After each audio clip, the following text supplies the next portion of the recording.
एक बार की बात है, एक नगर में एक संत रहते थे। वो संत हर समस्या का समाधान दे देते थे।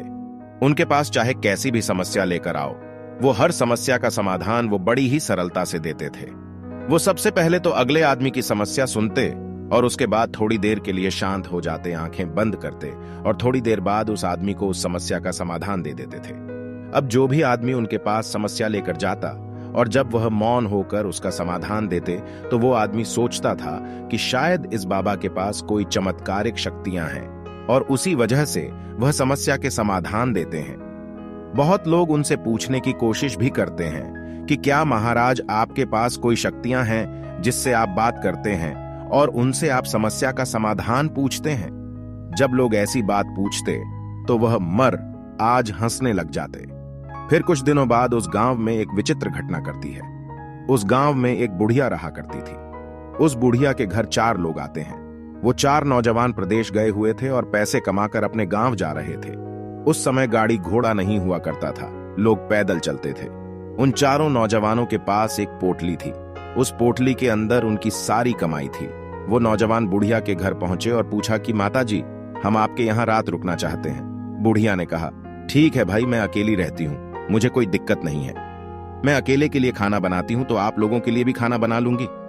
उसके बाद वो 4 नौजवान उस बुढ़िया को वो पोटली देते हैं और कहते हैं, माता जी, इस पोटली में हमारी साल भर की कमाई है। ये पोटली हम आपको देते हैं ताकि आपके पास ये पोटली सुरक्षित रहे और हम चाहते हैं कि यह पोटली हमें तभी देना जब हम 4 लोग एक साथ हो। यदि हम 4 में से कोई एक आदमी ये पोटली मांगने आता है तो उसको मत देना। उस माता जी ने कहा, ठीक है बेटा, यदि आप 4 लोग साथ में रहोगे, जब मैं आपको यह पोटली दे दूंगी और वैसे भी आप सुबह होते ही यहां से जाने वाले हो तो मैं ये पोटली आपको सुबह दे दूंगी। ऐसे कहकर वो बुढ़िया पोटली रख देती है और वो नौजवान उस बुढ़िया के घर रुक जाते हैं और सुबह उठते हैं, नहा धोकर तैयार हो जाते हैं। उन 4 में से एक नौजवान बदमाश था, वह ठग था और वो कैसे भी करके उस बुढ़िया से वह पोटली लेना चाहता था ताकि वह पोटली लेकर वहां से भाग जाए। तभी वो ठग अपने 3 दोस्तों को कहता है कि भाई यार, हम रात भर इस बुढ़िया के घर रुके और बुढ़िया ने हमारी अच्छी खातिरदारी की, क्यों ना हम बुढ़िया का थोड़ा सा खेत में काम करवा दें। खेत में फसल है, अकेले बुढ़िया बेचारी काम करती है, ये बुढ़िया भी हमारा एहसान मानेगी। उसके बाद उस ठग के 3 दोस्त भी तैयार हो जाते हैं और वह 4 लोग बुढ़िया के खेत में काम करने लगते हैं। तभी वो ठग कहता है कि भाई, मुझे प्यास लगी है, मैं पानी पीकर आता हूं। उसके बाद वो बुढ़िया के पास झोपड़ी में पानी पीने जाता है और बढ़िया से कहता है कि माता जी, हम जाने वाले हैं, आपके खेत में हमने काफी काम कर दिया, आप मुझे वो पोटली दे दीजिए। उसके बाद वो बुढ़िया कहती हैं कि आपके 3 दोस्त कहाँ हैं? उन्होंने कहा है कि जब हम 4 साथ में रहे तभी हमें ये देना। तभी वो ठग उन 3 दोस्तों की तरफ इशारा करता है। दोस्तों ने सोचा कि पानी पाने के लिए बोल रहा है तो उन दोस्तों ने कहा कि हाँ ठीक है, ले आओ।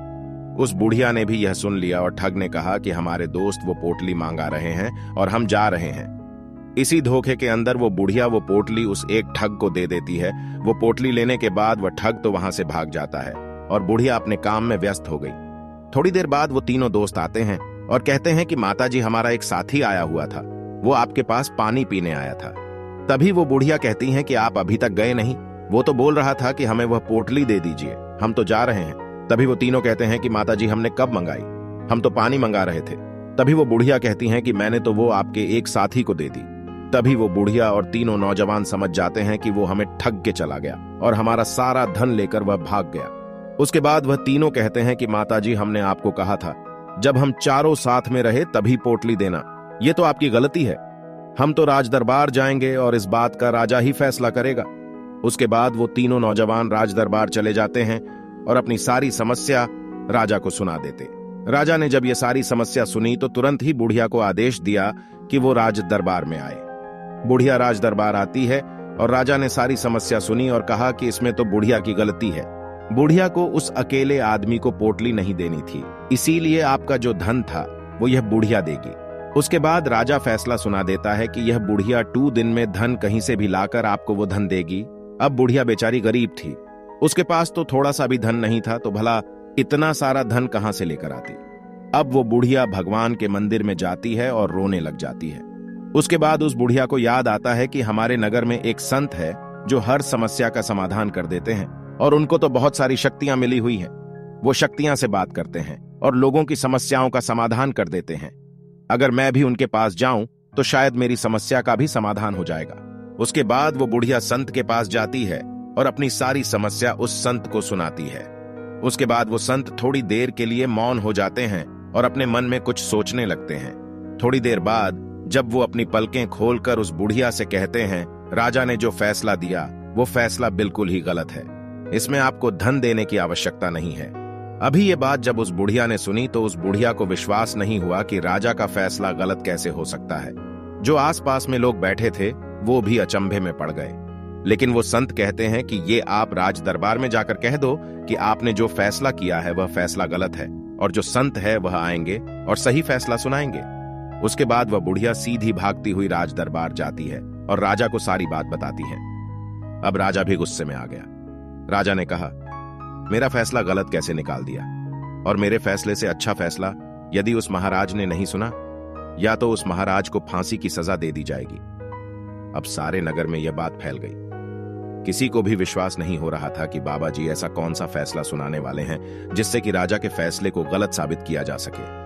अब राज दरबार फिर से लगा गया। संत को बुलाया गया। जब संत आए तो आकर चुपचाप अपनी जगह पर बैठ गए। वो तीनों नौजवान भी वहीं पर थे, बुढ़िया भी वहीं पर थी, और बहुत सारी प्रजा और राजा सब वहीं पर बैठे थे। उसके बाद वह राजा कहते हैं कि संत महाराज, अब आप बताइए कि मैंने जो फैसला सुनाया उस फैसले में क्या गलती थी।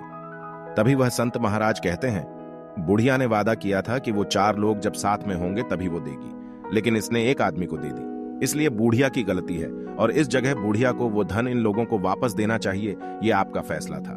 तो पहली बात तो यह है कि अभी ये 3 हैं, 4 तो है नहीं, तो बुढ़िया धन कैसे देगी। ये 3 दोस्त है, जब अपने चौथे दोस्त को लेकर आएंगे तो अपना धन ले जाएंगे, क्योंकि वादा किया हुआ था कि 4 लोग एक साथ होंगे तभी बुढ़िया धन देगी। अब बुढ़िया यदि तीनों को धन दे देगी तो वादा तो टूट जाएगा। इसीलिए आप जाइए और अपने दोस्त को लेकर आइए। संत ने कहा कि इसमें बिल्कुल सही बात है कि बुढ़िया ने गलती की, लेकिन बुढ़िया को तो उस आदमी ने धोखे में रखा, इसीलिए सजा उसको मिलनी चाहिए ना कि बुढ़िया को, इसीलिए आपका फैसला गलत था। यह बात सुनने के बाद वहां जो भी बैठे थे सब तालियां बजाने लगे और कहा कि संत महाराज को सच में कोई शक्तियां मिली हुई है, वरना राजा के फैसले को चुनौती देना कोई हंसी मजाक की बात है।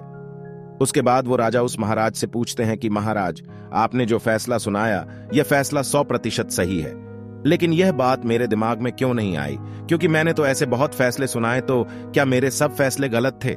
उसके बाद वो महाराज कहते हैं, राजा साहब, सबसे बड़ी गलती है कि हम फैसला बहुत ही जल्दी में लेते हैं। हम बहुत जल्दीबाजी करते हैं, क्योंकि जब आपने यह पूरा मामला सुना तो बिल्कुल साफ तरीके से दिख रहा था कि बुढ़िया की गलती है और बुढ़िया को इनको धन देना चाहिए, लेकिन आपने उस मामले की पूरी गहराई में नहीं झांका। आपने इस मामले को पूरी गहराई से झांकने की कोशिश ही नहीं की, क्योंकि आपको तो पहले ही इसका जवाब मिल गया, तो आप अंदर तक क्यों जाएंगे। और जब तक हम किसी बात की गहराई तक नहीं जाते हैं तब तक हमें वो बात पूर्ण रूप से समझ नहीं आती है, और किसी भी बात को पूर्ण रूप से जानने के लिए हमें सबसे पहले मौन होना पड़ेगा। बहुत लोग कहते हैं कि मुझे कुछ शक्तियां मिली हुई हैं, और जब मैं आंखें बंद करता हूं तो मैं किसी शक्तियां से बात करता हूं, लेकिन नहीं, मुझे कोई शक्तियां नहीं मिली हुई है। मैं मौन होता हूं, उस बात पर विचार करता हूं, और बहुत सारे समाधान आते हैं। उन समाधानों पर विचार करता हूं, और उसमें जो सबसे अच्छा समाधान होता है वह समाधान में अगले आदमी को देता हूं, ताकि उसकी समस्या का समाधान मिल सके।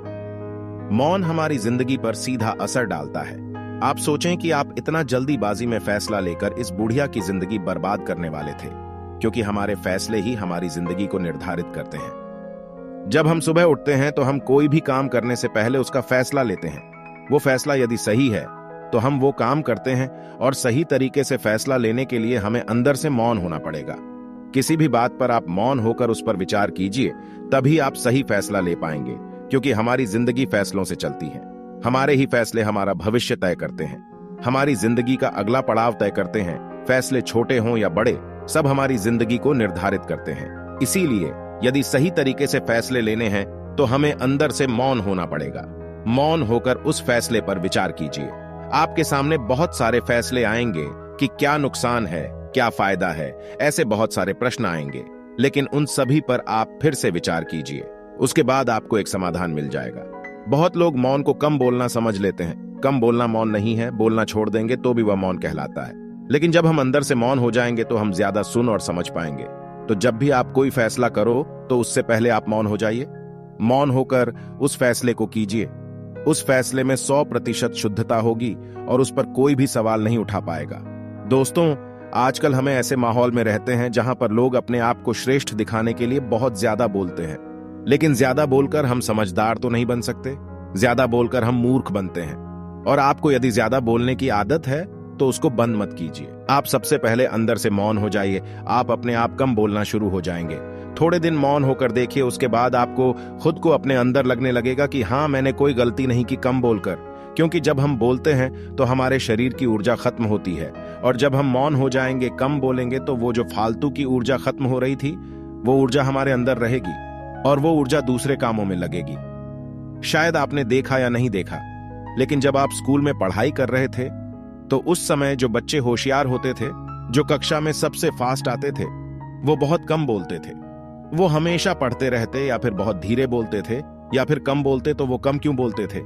इसका मतलब यह नहीं कि वो पढ़ाई कर रहे थे, बल्कि वह इसलिए कम बोलते हैं, अंदर से मौन रहते थे और इसी वजह से वो पढ़ाई करते थे और उनको याद हो जाता था। यह अक्सर देखा गया है कि जो बच्चा कम बोलता है, बचपन से कम बोलता है, वो बड़ा होकर होशियार होता है, जल्दी हर चीज को याद कर पाता है, सीख पाता है, क्योंकि उसकी मेमोरी तेज होती है। चाणक्य ने भी कहा है कि कोई आदमी यदि ये समझ जाए कब, कितना और कहां बोलना है, तो उस आदमी को सफल होने से कोई नहीं रोक सकता। आप इतिहास उठाकर देख लीजिए, जो आदमी सक्सेसफुल है वो आदमी बहुत कम बोलता है, फालतू की बकवास नहीं करता। हमें भी अपनी जिंदगी में यदि कुछ करना है, अपने जीवन को सफलतापूर्वक जीना है, तो कम बोलना शुरू कर दीजिए। और कम बोलने का मतलब यहां पर यह है कि आप अंदर से मौन हो जाइए। आप एक दिन के लिए मौन रहकर देख सकते हैं। इसमें कोई खर्चा तो आने वाला है नहीं। मौन होएंगे तो हमें खुद को पता चल जाएगा कि इससे क्या क्या फायदा होता है हमारे शरीर में। तो दोस्तों, ये कहानी आपको कैसी लगी? उम्मीद है कि आपको इस कहानी से प्रेरणा मिली होगी। यदि कहानी पसंद आई है तो वीडियो को लाइक करके ज्यादा से ज्यादा शेयर करें और कहानी के बारे में अपने विचार नीचे कमेंट करके जरूर बताइए। मिलते हैं अगली वीडियो में, तब तक के लिए धन्यवाद।